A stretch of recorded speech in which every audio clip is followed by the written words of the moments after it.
Hello everyone. Welcome back to another episode of the 1111 Matrix Code Revealed. As always, I'm your host, Garrett King. Well, it has certainly been a while, folks, as you are well aware, since I've done a video. I apologize for that, but you guys know the reason. I've obviously been very busy writing this book, which is available. It's out. It's available on Amazon. It's available in Kindle, paperback, and hardback. This was a lot of work to put together. The printed copy is, let's see, what does it top out at? Tops out at 310 pages. So it's quite a read. But if you guys haven't picked up a copy, I would greatly appreciate it if you would. Like I said, a lot of work went into it. And I basically, wrote this for you guys and for anyone new, just to kind of have a, just sort of a copy of all this information, in one single format. Now, obviously, I couldn't and didn't put every little tiny thing in the book. I put the most relevant stuff. There's a lot of little tiny things that I've shown you along the way that, even though it fits into this code, it just didn't work in the format of putting it into the book. But like I said, all of the really relevant stuff is here. So yeah, like I said, it's available on Amazon. If you guys are an Amazon Prime member and you have a Kindle, you can actually read it for free. Actually, you don't even need a Kindle. If you have an iPhone, you can download the Kindle app. As long as you're a Prime member, again, you can read it for free. So I would love it if you guys picked up a copy and, left a review if you liked it. And just give me your thoughts and let me know what you thought. So, okay. Let's see what else is going on in life. It's hotter than hell. That's why I shaved my head, basically. It's been so freaking hot, as I'm sure you all are aware. So yeah, I just trimmed it all off to try to stay cool. So, but outside of that, I've just been super busy, with the book, with work, and outside of that, I mean, there's just really hasn't been a whole hell of a lot going on, but I'm just a busy guy when it comes to my job. So, but I have very limited time. It seems to be the story of my life here lately. But what I wanted to do was jump in and just very quickly show you this most amazing Bible code that I found concerning the events that took place on Saturday, with the assassination attempt on Trump. Now, this code is extraordinary because it gets all the details. So let's just go ahead and bring it straight up. Let's not waste any more time. So here it is. I used the program Code Finder Millennium Edition, or Millennial Edition, whichever that word is. I think it's Millennium Edition. But regardless, it was Code Finder that I used to search this. And what's very interesting about this particular matrix is it is 45 columns across and 45 rows. That's kind of interesting, and you'll see why here in just a second. It contains a total of 2,025 characters. Now, what's interesting about this is that when we start looking at the numbers, okay, so 45 columns, 4 and 5 is 9. 45 rows, again, 4 and 5 is 9. And then 2,025 characters, letters that make this up. So 2 plus 2 is 4, and 4 plus 5 is 9. So we have 999. Kind of interesting, sort of a mirror flip of the number 666. Now, what's also interesting is, let me just show you something here. There's kind of a 37 and 73 tie-in. It's super hidden. You have to really know the numbers and know this structure in order to see it. But when we look here, let me just zoom in, and we look at the name Donald, okay? And it's at a skip of 4,512. And then Trump is at a skip of 4,521, okay? So that 3773 connection comes in the last portion of those two numbers, 12 and 21. Because 12, so 37, okay, the number 37 is the 12th prime number, and 21 is the 73rd prime number, okay? So I thought that was kind of another little interesting connection there. And of course, the skip of 45, I think that just in relation to the fact that this matrix is 45 across and 45 deep. So, okay, let's zoom out here so we can see this whole entire thing, folks. I mean, this was just crazy that all of these search terms came up within close proximity of one another. All right, so as I already showed you, we have the name Donald, okay, and it's running right here. That was the master term. That's the first word that I started with, and then everything else, is searched around that particular word or term that's put in. So that was the master term, Donald. And then we find the name Trump up here running diagonally. And then we have this word that means shot or shoot or gunshot and fire, okay? Like you fire a weapon. And that word is right here, and it's running underneath the name Donald, okay? And it actually extends all the way over here to this letter Yud, which makes up the number 13, because this happened on July 13. And as you can see right here, we have the month and the Hebrew name for the month of July right here. And it's just interesting to me that it's running diagonally, and it's pointing like straight up to the number 13. So it's like July 13. The other interesting part is that day, or the word, that means shot, shoot, gunshot, fire, is on the exact same line and runs and connects right to the number 13.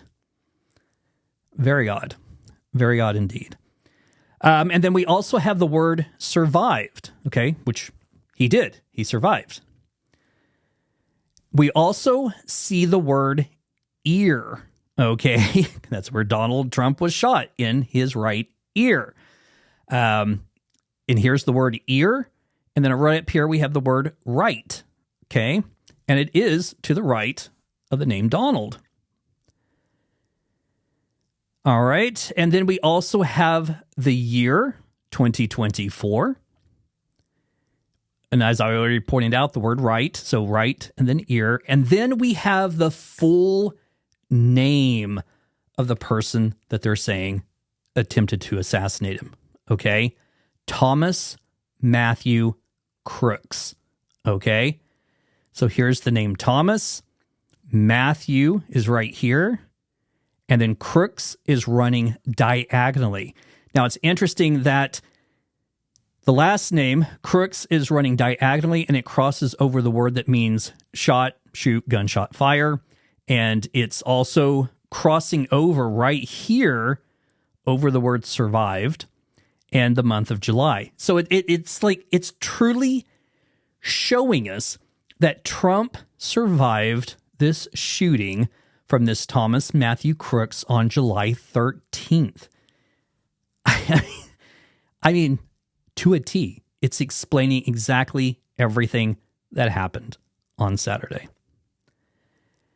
And it's all there. And just the simple fact that we have the full name of the shooter, okay? Thomas Matthew Crooks. It's like we have first, middle, and last name. If I had just found the first name, I mean, yeah, it'd be interesting, but if I just found the last name, that would also be interesting. But the fact that we found the whole entire name, Thomas Matthew Crooks, is extraordinary. It's truly, truly extraordinary. Now, I kind of had, when I found this, and I immediately called my brother, because I always share all this information with my brother. And it kind of got into this conversation about, it's showing us things that are going to happen in the future, but we're finding them after the fact. And my brother kind of pointed out, this kind of scenario that in order to find these things and possibly prevent them or make a certain person aware that there is this potential, you would have to literally find all of these before they happen. But how could you possibly ever do that? Like, you would have to have some kind of massive supercomputer that could search the name of someone and then perform all these searches for all of these different types of scenarios. I don't even think such a computer exists at the moment. Even this particular matrix it didn't take like a whole lot of time to search these terms, but it did take a little bit. And I have a super fast laptop with an M4 chip. And it really cranks these Bible code searches out much, much faster than my desktop, which is a Mac Studio, with a shit ton of RAM in it. So it's just crazy. But still, it took a little bit of time. But that's just finding this one particular portion. If you were trying to search the events of a person's entire life, my God, I can't even comprehend the processing power that you would need to perform such a task. It's just incomprehensible. So, but yeah, I was just floored to find this, and and the simple fact that all of this information was there. It is there, and was there before the event happened. If only we could have known, like, the day, the name of the shooter. There's no way of knowing, unless you were friends with that person and you knew what they were going to do, and then you went and searched it and then found it. I don't know. But yeah, it kind of got into this conversation with my brother, and I'll tell you this very quickly about time travel. And my personal belief is that it's and I'll tell you why here in just a second, but it's impossible, as far as I'm concerned, for us to travel into the future and change a part of our own life. Now, I think we could travel possibly into the future and change the effects of somebody else's life. Okay? But I don't think we can travel into the future and change a portion of our own lives. And let me tell you why. So I'm like, right now, let's say I had a time machine and I could go into the future, and I do it. Okay. So let's say that I travel, 37 years into the future. All right. The moment I leave this time,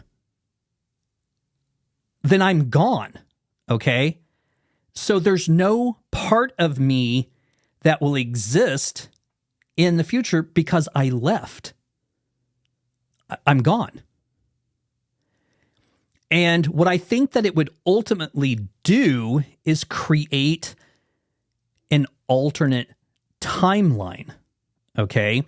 Now, so say I leave this point of time and I go in 37 years into the future, I have now created a new timeline.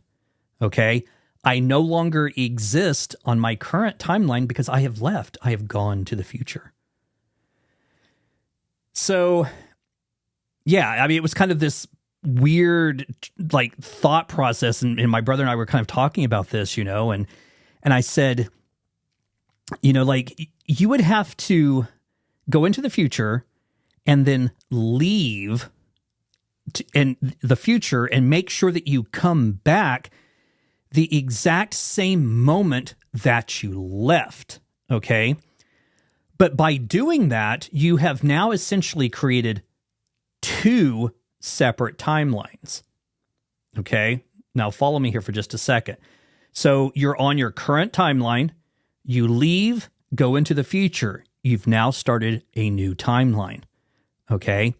But the current timeline that you just left is still continuing, and it's continuing without you being there. So let's say that I travel 37 years into the future and I spend an entire year in the future. Well, that's an entire year that I am missing from the current timeline. All right. So all my friends and family are going to think that I just disappeared, that I'm dead somewhere, that I've been kidnapped, or, who knows, especially if I'm gone for an entire year. But if I leave the future after a year has passed and I come back at the exact same moment that I left, it's going to appear as though I never did leave. But I did. Okay? And so now there's those two other timelines that are going to be running parallel along with this timeline. I mean, it's a really brain-bending thought process when you think about it. But yeah, so, I mean, who knows? In the future, if we, get this possible capability of going into the future, in order to change something in our own lives, what we would practically have to do is find a way. So, I leave this timeline, go into the future. I would have to find a way to take that future timeline and merge it into the timeline that I left. And man, think of all the chaos that might create, because there's no telling what is going on separately in that future timeline that's going to be different from the one that I just left by the time it reaches up to that same point 37 years later. I mean, my simple, process of me leaving and arriving there, it's like that butterfly effect.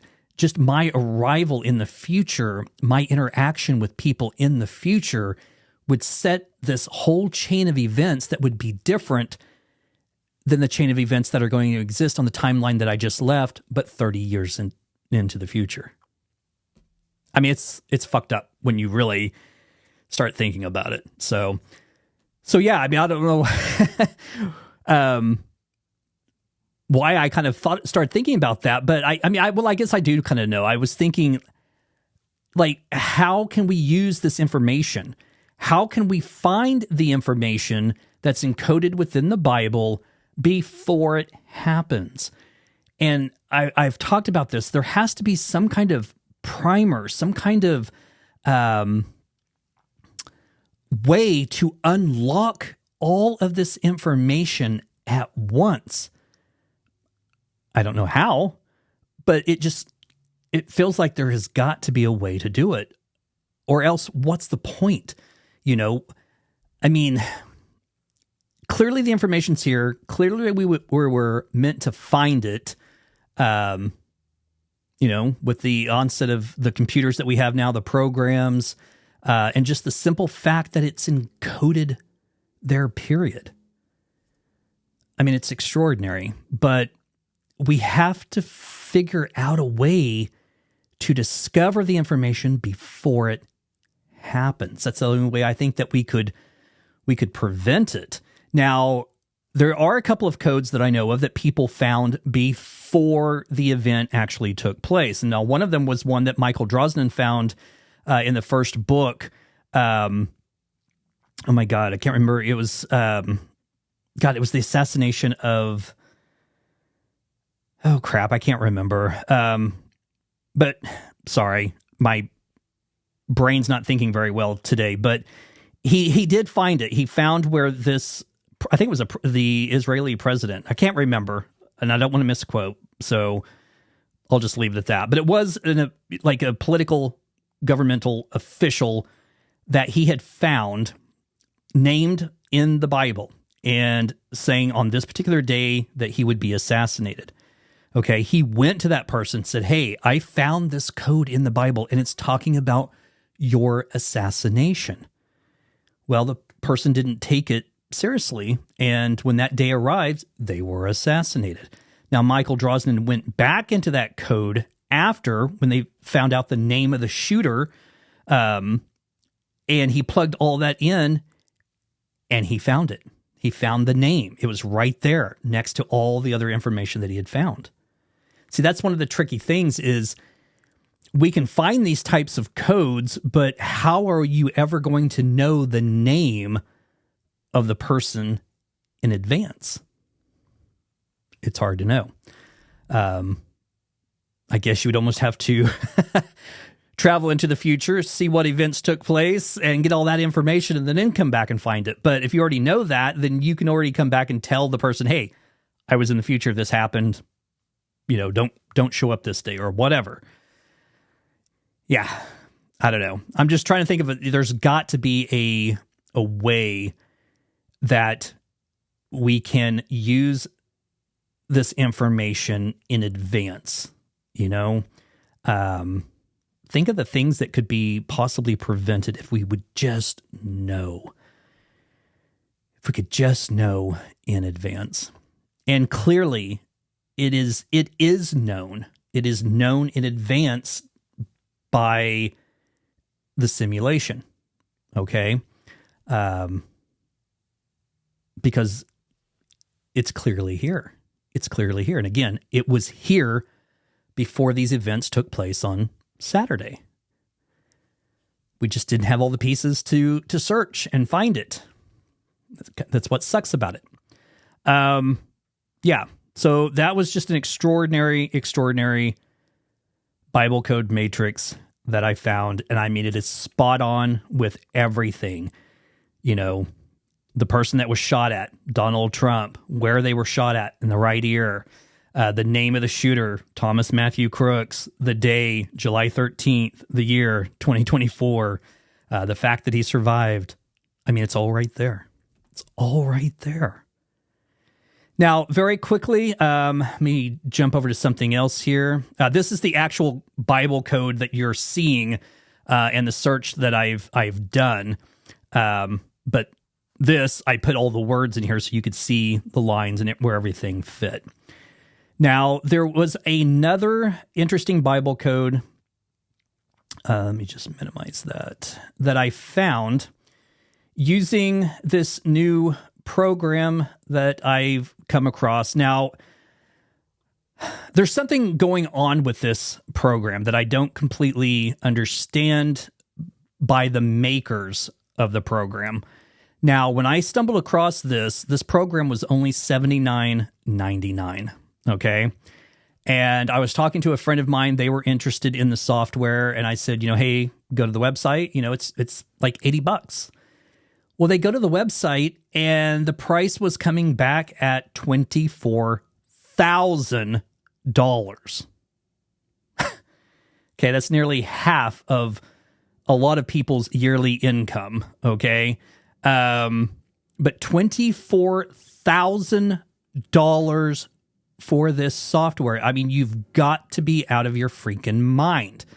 All the other Bible code software is less than $100. Who in the hell would pay $24,000 for this?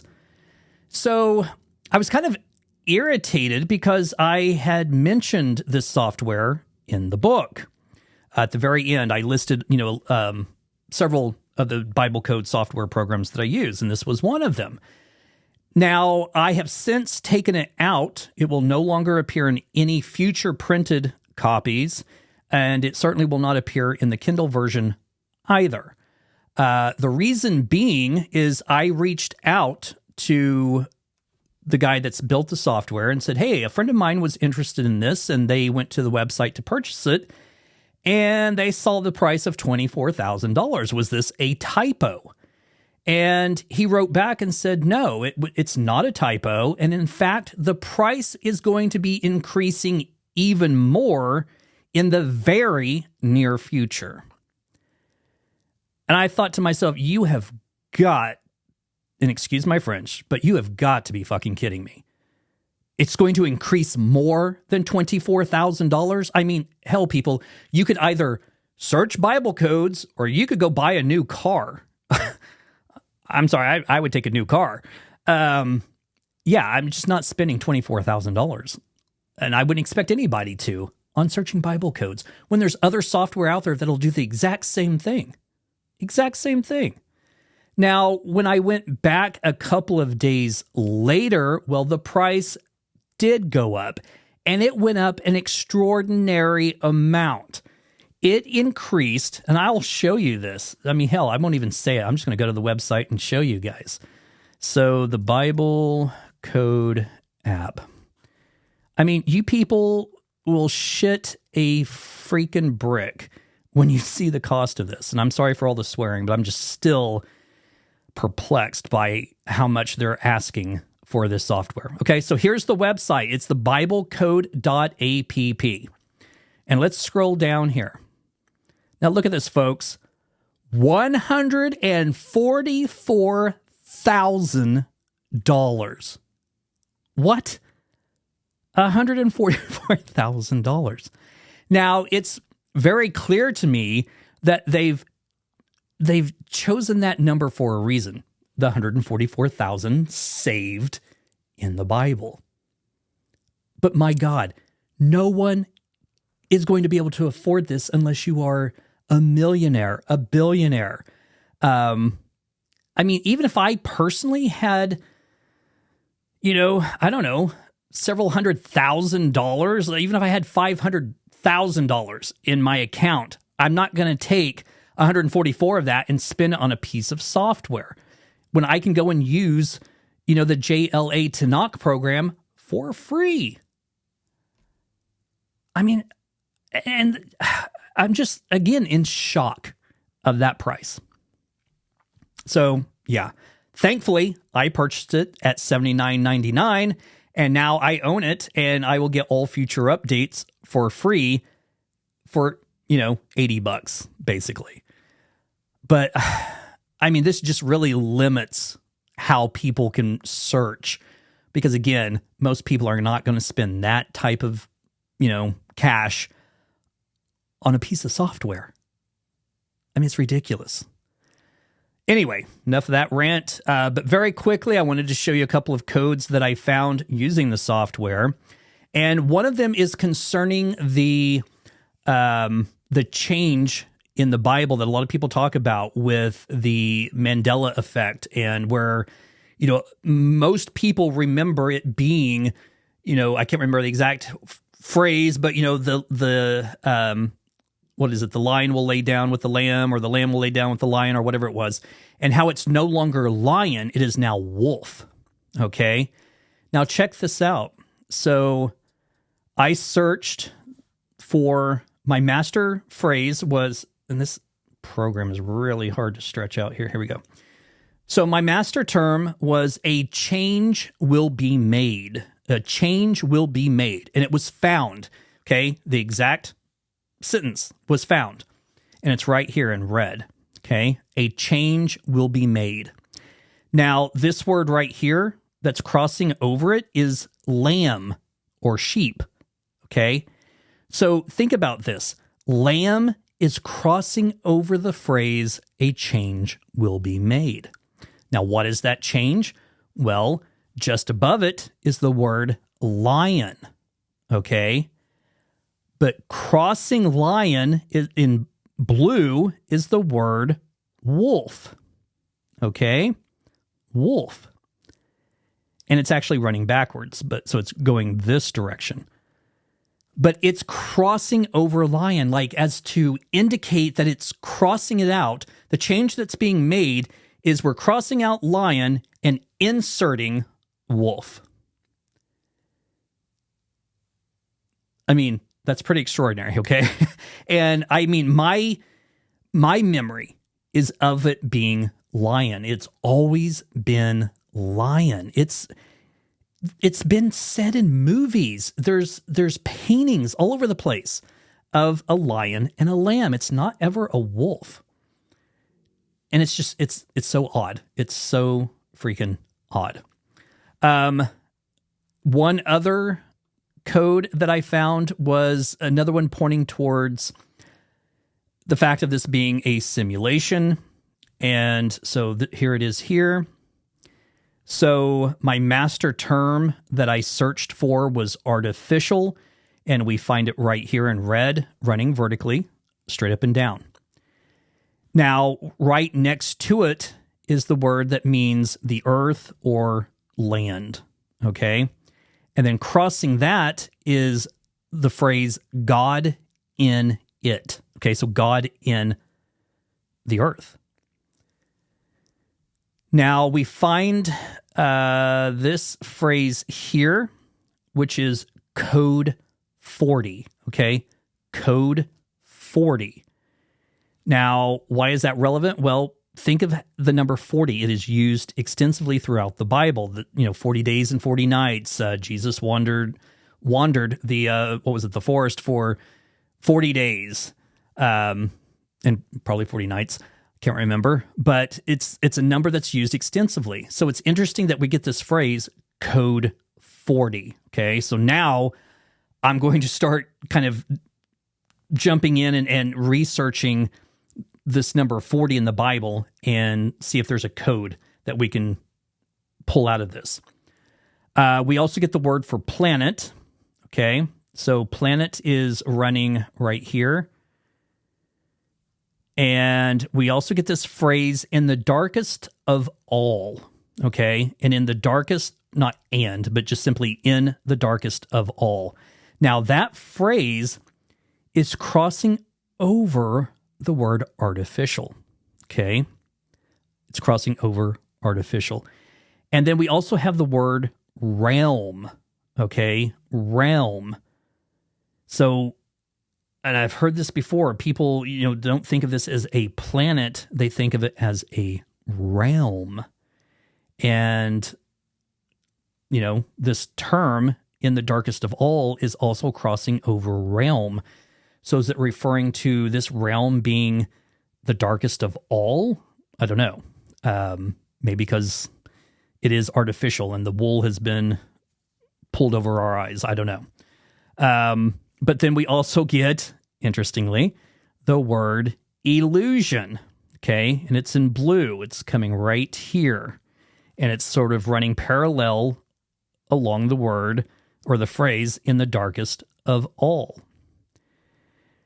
And then we have this interesting phrase that's basically, it says, in front of RAM, okay? And I was like, what the hell is RAM? So I go and look it up. Well, it means resistive random access memory, which is interesting. And that word is running right here. And it is crossing over this word, which means they leaked text.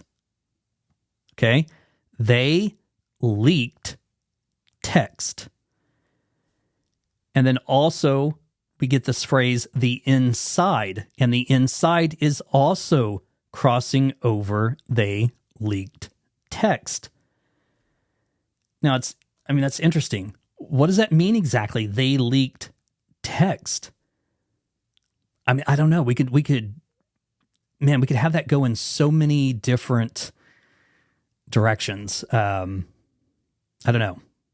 It would take a lot of thought to kind of put that together, but it's just an interesting phrase that's there. And then lastly, it's right here. We have this word that means imitation or simulation. Okay? So think about that. We have artificial, we have the words realm, planet, in front of RAM, resistive random access memory, imitation, simulation, they leak text. All of this just points to this idea of, again, this being an artificial reality. It's a very cool code. And again, all these terms are right here, close to one another. It's just pretty extraordinary. Now, very quickly, before I end this, there is another code that I was going to show you concerning Isaac Kappy. Now, I'm bringing this up because I mentioned Isaac Kappy in the book, and I do it because I'm showing a sort of demonstration of gematria, okay? And the value in the word connections. So the reason I brought it up is because the name Kappy and the word defenestration, which means basically the art, I don't know why they call it an art, but maybe they should call it an act. It's the act of throwing someone out of a window, okay? But the connections that I was making is that the gematria value for defenestration and the gematria value for Kappy, it's the same value, okay? But also the word gigabyte is the same. And that's where I was kind of demonstrating that you will find words that have the same value, but they don't seem to relate. Again, it's like a puzzle. You want to find all the pieces that fit together to form the bigger picture, okay?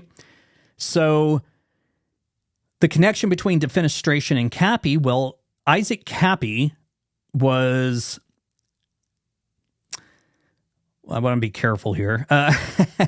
He supposedly threw himself off a bridge, okay? Or as they word it in the actual article, he forced himself off a bridge.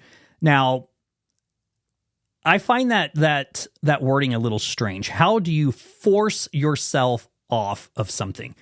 If you're going to jump and that's your intention, you're just going to jump. You don't have to force yourself to do it. You know what I'm saying? Like, I mean, yes, mentally, possibly, you have to force yourself.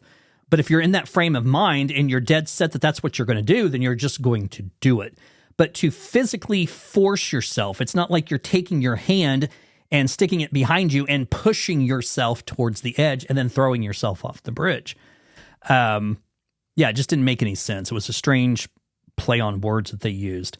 But yeah, so that's what they said that he did, that he forced himself off of an overpass bridge and then was struck by a vehicle. Now, there's a lot of speculation, especially in the conspiracy communities, where a lot of people believe that he was pushed. Okay. And I talk about this in the book. I'm not going to talk about it here. If you want to read it, you can buy the book. But I did a search. Now, before this happened with Isaac Kappy, he started coming forward and saying all of these weird things. And he was calling out, high people in Hollywood, like Tom Hanks, Seth Green, saying that they were involved in some very shady shit. Just some very crazy stuff. So that there's possibly, and again, this is all in this conspiracy community, but they believe that he was actually pushed by someone. So that's what I did. I searched Isaac Kappy, and I started finding these relative phrases. And again, I'm not insinuating. The code is insinuating. I don't want to get in any trouble, but, I'm not saying that I know for a fact that this happened this way. I'm just saying this is what's come up in this Bible code. Okay, so the search term, the master term was Kappy, which I found. And then what are the chances that I would find the name Seth and the name Green? Okay, so Seth is right here. It's made up of these two letters, and the name Green is directly beside it. Seth Green. Okay, and then the word pushed is right here. It's this pink word. It's crossing over green. So it's like you have Seth Green pushed, and then we have this word right here that means bridge. Okay, interesting, bridge. we have this diagonal word here, which means intentionally or on purpose. And then this word over here that's running vertically means guilty. Okay, guilty. So when you break this down, we have Kappy, we have Seth Green, pushed, abridge, intentionally on purpose, and the word guilty. Again, I'm just showing you what the code says. I'm not saying that this happened for a fact. But it has been a major speculation, again, in the conspiracy communities. And the fact that we find it in this Bible code is a little strange, especially considering we found all the information on Trump's, assassination attempt on Saturday, and all that relevant information was there as well. So take it as you will. Again, I'm just presenting what I found.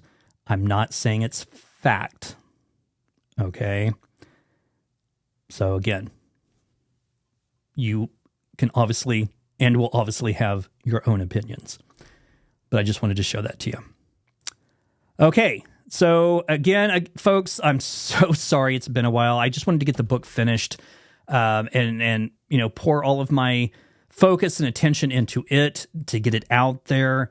My YouTube channel is under attack again by YouTube themselves, and Purple Planet music. That's where I got the intro music from that I play at the very beginning. And I paid money for the license to use the music. But now they're coming back and saying they're trying to demonetize my videos because they're saying that I don't have a license. I don't have permission to use that music. And I have the license. And so every time I get these remarks coming from YouTube saying that this video has been demonetized, then I go to appeal it. I send in the copy of my license to them. They see it and then still deny it. And I'm like, what the hell, folks? You can't deny. I purchased this. I purchased it to use. It's in your contract, the way that it's written, that I am within full rights of using it in my videos. And yet they're saying that I don't have a license. So I have gone through this process on almost every single one of my videos so far, and it's taken 5 to even 6, maybe even 7 different attempts before they finally release the claim and say, oh yeah, you have a license. I mean, this is clearly someone is not liking what I'm doing. It's just been a mess. So yeah, I've been fighting that as well, but I have a license, folks. I paid for it. So stop trying to demonetize my videos, YouTube and Purple Planet. A-holes. So, okay, that's it for now, folks. I got to run because I'm doing this on my lunch break, so I'm out of time. But just know that I'm still researching. I'm still going to be putting out videos. Hopefully, now that the book is done, I can start doing more videos. I want to definitely start searching for more Bible codes. Send me your requests or leave comments in the video section, with the comments, and give me some thoughts, some ideas of what you would like for me to search and see if I can find it. And yeah, if I can find relevant stuff and, it seems significant, I will do videos on it. I'm going to obviously be doing my own research and searching for, my own stuff, and presenting what I find. But, I think I've asked you guys to do this before, but, please do it again if you don't mind. And if you're interested, just give me some thoughts and ideas of things to research, and I will definitely do it and present what I find. So, okay, that's going to be it for now. I hope you all have been doing well. I hope you all have been surviving this heat because it has been absolutely ridiculous as hell. So, yeah. Until next time, I hope you all take care, and we'll talk again soon. Bye-bye.